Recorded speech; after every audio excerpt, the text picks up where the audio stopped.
So hello and welcome dear ICSE and CBSE student. तो आज हम लोग यहाँ पर आपके लिए हिस्ट्री का पहला चैप्टर लेकर आ चुके हैं, क्योंकि ये हमारा हिस्ट्री का पहला चैप्टर है। सो गाइस, अगर आप इस वीडियो को लास्ट तक देखते हो तो ये पूरा चैप्टर एक ही वीडियो में कंप्लीट होने वाला है। तो टेंशन नहीं लेने का, पूरा चैप्टर हम लोग आज यहाँ पर समझेंगे, धीरे धीरे समझेंगे। वीडियो थोड़ा सा लंबा हो सकता है, बाकी कोई टेंशन नहीं है। ओके, तो देखो आज हम लोग जो चैप्टर पढ़ने वाले हैं उसका नाम है first war of Indian independence. First war of independence 1857, मतलब कि जब हमारा देश को आज़ाद करने के लिए जो पहली लड़ाई लड़ी गई थी उसे हम लोग पढ़ेंगे, जो कि लड़ी गई थी 1857 में, 1857 में। सो गाइस, आज हम लोग इसी के बारे में पूरा एक्सप्लेनेशन करेंगे, क्या कारण था, क्यों लड़ाई हुई, कुछ political causes, military causes, immediate cause, बहुत तरह के कारण थे, और उसका ड्रॉबैक क्या निकला, उसमें क्या क्या लॉस था, किस लिए वो फेल हो गया। ये सब चीज़ें आज हम लोग इस एक पर्टिकुलर वीडियो में डिस्कस करेंगे। तो देखो, सबसे पहले हम लोग ये बात कर लेते हैं। देखो, जो हमारा first war of Indian independence है, हम लोग इसे क्या बोलते हैं, हम लोग इसे बोलते हैं first war of Indian independence. लेकिन जो ब्रिटिश लोग होते हैं वो इसे बताते हैं कि ये खाली जो हमारे ब्रिटिश वाले, जैसे मैं ब्रिटिश वालों को मैं कहूँगा, ये जो लड़ाई हुई 1857 की, मतलब रिवॉल्ट ऑफ 1857, ये सिर्फ एक जो हमारे सोल्जर्स हैं ब्रिटिश वाले, उनके खिलाफ बगावत थी। यहाँ पर कोई लड़ाई नाम की चीज़, इंडिपेंडेंस, आज़ादी नाम की कोई चीज़ हमें नहीं दिखी। मतलब ऐसा ब्रिटिश वाले कह रहे थे कि जो ये 1857 की लड़ाई हुई है, रिवॉल्ट ऑफ 1857 हुआ है, यहाँ पर कोई भी आज़ादी के लिए लड़ाई वाले कोई भी गुण नहीं थी। यहाँ पर सिर्फ मतलब कि जो हमारी आर्मी है उनके खिलाफ बगावत की गई, ब्रिटिश वाले ऐसा बताते हैं। ओके, अब देखो इसके कुछ पॉलिटिकल कॉसेज होते हैं। तो पॉलिटिकल कॉसेज देखो, सबसे जो मेन कारण होता है पॉलिसी ऑफ एक्सपेंशन, मतलब कि वो पहले इंडिया में एक ट्रेडर्स की तरह आए थे, मतलब कि एक जैसे वर्क करने वाले ट्रेडर्स, इन द सेंस कहने का मतलब वो वहाँ पर कंपनी खोलने आए थे, अपनी ईस्ट इंडिया कंपनी खोलने आए थे। तो वो कुछ इस तरह, और धीरे धीरे करके उन्होंने मैक्सिमम इंडिया में ज़्यादा से ज़्यादा कब्जा करना चाहा, और कब्जा किया भी, चाहा नहीं, कब्जा कर लिया था। ओके, अब देखो यहाँ पर क्या होता है। तो जो पॉलिसी ऑफ एक्सपेंशन थी, मतलब कि जल्दी से जल्दी अपना साम्राज्य बढ़ाओ, पॉलिसी ऑफ एक्सपेंशन, अपना जो राज्य है उसे एक्सपेंड करो। तो देखो उसमें इंडिया, ब्रिटिश ने सोचा कि मैं इंडिया के ऊपर किस तरह कंट्रोल करूँ। तो उन्होंने पूरी इंडिया में कंट्रोल करने के लिए 4 रूल बनाए। पहला था by outright war. By outright war in the sense, जैसे कि कहीं भी अगर, जैसे देखो आप, जहाँ का राजा मजबूत है थोड़ा, मतलब कि उस जहाँ का राजा वहाँ का मजबूत है, तो वहाँ पर क्या होगा, जो राजा मजबूत है उसको हराना थोड़ा मुश्किल होगा, और जो राजा मूर्ख होते थे उनको इजीली हरा के बिना लड़ाई करे हरवा देते थे। लेकिन जहाँ का राजा मजबूत है, जिसके पास सेना है, तो वहाँ पर तुरंत डायरेक्टली वॉर करवा देते थे और वो वहाँ का राज्य जीत लेते थे। जैसे कि जो हमारा बैटल ऑफ बक्सर हुआ 1764, तो बंगाल, देखो battle of Buxar 1764 gave Bengal to British, मतलब कि बहुत सारी लड़ाई हुई बैटल ऑफ बक्सर। और जैसे हमारी बहुत सारी लड़ाई हुई, कोई एक ही लड़ाई नहीं हुई पर्टिकुलर, कम से कम नहीं तो हजारों लड़ाई हुई थी। जैसे हमारा हो गया द एंग्लो मराठा वॉर्स, फिर उसके बाद हो गया हमारा एंग्लो मैसूर वॉर्स। तो ये सब बहुत सारी लड़ाई हुई बाई आउटराइट वॉर। दूसरा उनका मेथड था बाई सब्सिडरी अलायंस। इसको समझना थोड़ा जरूरी है, ध्यान समझना। ये जो है हमारा सब्सिडरी अलायंस, लॉर्ड वेलेस्ले ने, किसने इंट्रोड्यूस किया था, लॉर्ड वेलेस्ले ने। किसने, लॉर्ड वेलेस्ले ने। ओके, अब देखो उन्होंने इंट्रोड्यूस तो कर दिया, लेकिन जो इसका मेन जो काम था वो था कि सारी जो इंडियन स्टेट है उनको जो है ब्रिटिश कंपनी के अंदर काम करना पड़ेगा, उनके नीचे काम करना पड़ेगा। जो उनका इस सब्सिडरी अलायंस के तहत ये था कि जैसे आप कोई मेंबर हो तो आपको ब्रिटिश को एज अ सुप्रीम पावर मानना पड़ेगा। मतलब कि जो पावर है पूरे इंडिया में, जो राज्य है, मतलब राजा है पूरी इंडिया का, वो कौन है, ब्रिटिश वाले हैं। तो आपको ब्रिटिश को सुप्रीम पावर की तरह एक्सेप्ट करना पड़ेगा। दूसरा था, और जो फॉरेन रिलेशंस थे, मतलब जो कोई बाहर घूमने जाता था या मतलब कोई बाहर से उनका इंपोर्ट एक्सपोर्ट होता है, वो सब बंद कर दो, वो सब ब्रिटिश को सौंप दो। मतलब कि जैसे होता है ना, हथियार सौंप दो, रख दो नीचे, मतलब छोड़ दो। उसी तरह उनको क्या करना था, जितने भी फॉरेन रिलेशंस थे वो सब उनको छोड़ देने थे, क्योंकि वो ब्रिटिश अब सुप्रीम पावर थे, वो जो कहेगी लोगों को वही करना पड़ेगा। और जैसे कि वो किसी भी अलायंस, किसी के साथ जैसे कि दोस्ती नहीं कर सकते वो, मतलब कि कोई भी ना, कोई बाहर उनका ना किसी बाहरी के साथ रिलेशन होगा, मतलब किसी और कंट्री से, ना ही किसी और कंट्री के देश के लोग इंडियन के साथ रिलेशन रखेंगे। मतलब कि इंडिया सिर्फ अपने में ही रहेगा, जो कि ब्रिटिश के अंदर। उसके बाद आता है हमारे पास, they have to accept British resident and maintain British troop. मतलब कि उनको ब्रिटिश की जितनी भी बातें थी, ब्रिटिश का जो रेसिडेंट था उनकी सभी की बातें माननी पड़ेंगी, और यहाँ पर ब्रिटिश की सारी बातें माननी पड़ेंगी, और वो जो जो कहेंगे सिर्फ आपको वही वही करना है। फाइनली इसका कहने का मतलब है कि पूरी तरह से जो लोग हैं वो अपनी पावर खो दें। मतलब कि पूरी वर्चुअली वो जो है अपनी पूरी पावर खो दे। कोई भी आदमी है जो ब्रिटिश इंडिया में रहता है 1857 के पहले वो अपनी पूरी आज़ादी खो चुका था। ब्रिटिश ने पूरे 100 साल अच्छे से राज किया था, मतलब कि 1767 से लेके 1757 से लेके 1857 तक पूरी तरह से राज किया। उसके बाद फिर हमारे इंडिया में पहला रिवॉल्ट हुआ जो कि 1857 का था। ओके, अब उसके बाद देखो उन्होंने दूसरा जो उसका रूल था वो था डॉक्ट्राइन ऑफ लेप्से। क्या था? Doctrine of lapse. ये जो है लॉर्ड डलहौजी, आपने इनका नाम सुना होगा, डलहौजी जी का, उन्होंने इसे इंट्रोड्यूस किया था।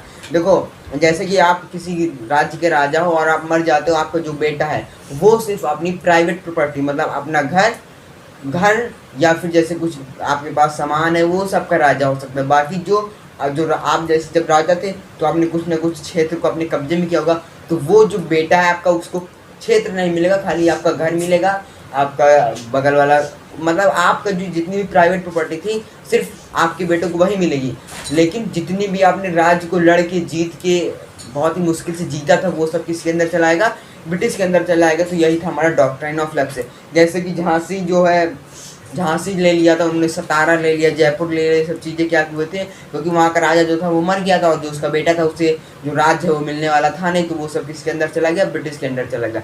फिर देखो आता है हमारे pass on the pretext of elegant मिसरूल, मतलब कि कुछ कभी कभी क्या होता है जहाँ के राजा बहुत ज़्यादा ताकतवर होते हैं वहाँ से धोखाबाजी कर लेते हैं, मतलब जैसे कोई मिस रूल, मतलब कि बिना बताए कोई अचानक से कोई रूल ले लेना, मिस रूल कर देना बिना बताए, या सब ये सब करके जो उन्होंने अवध को भी अपने अंडर कर दिया था, क्योंकि अवध बहुत एक मेन रोल था, मतलब अवध में भी लड़ाई हुई थी इसके खिलाफ। तो अवध एक इम्पॉर्टेंट फैक्टर था किसके लिए? पॉलिटिकल कॉज का। ओके, क्योंकि उन्होंने अवध को ले लिया था, अब लोग अवध के खिलाफ लड़ने लगे, तो वो भी इसका क्या हो गया? पॉलिटिकल फैक्टर हो गया है।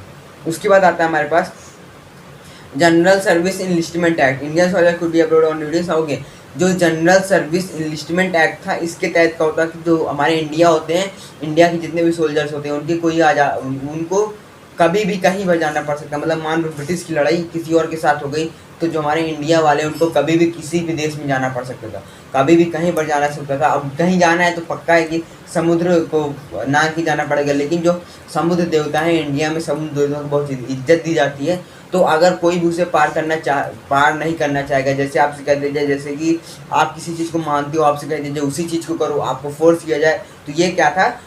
जनरल सर्विस इनलिस्टमेंट एक्ट के अंदर आता था। तो ये हमने पढ़ लिया। अब देखो इमीडिएट कॉज पढ़ लेते हैं थोड़े बहुत।